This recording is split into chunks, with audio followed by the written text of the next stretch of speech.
Today is June 21st. We're just starting off our day, and I just want to do a quick overage of where we've come in the paint. Starting here in the front of the camper and heading around to the side. We've got more to do, but I'm feeling super pleased with how far we've come.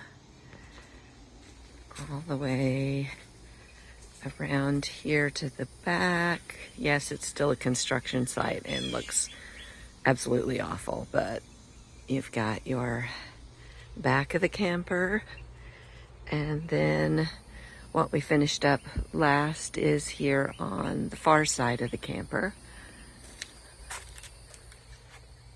Always an adventure. It really is always an adventure.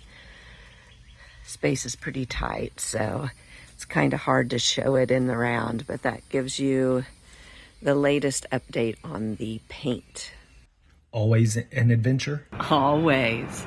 If you've enjoyed following along on our journey, the planned stops and the unexpected detours, we'd love for you to join us for our further explorations. Hit that subscribe button below and become part of the When Nerds Learn to Fly crew. We've got more adventures in store, and we can't wait to share them with you. Thanks for exploring with us. Until next time.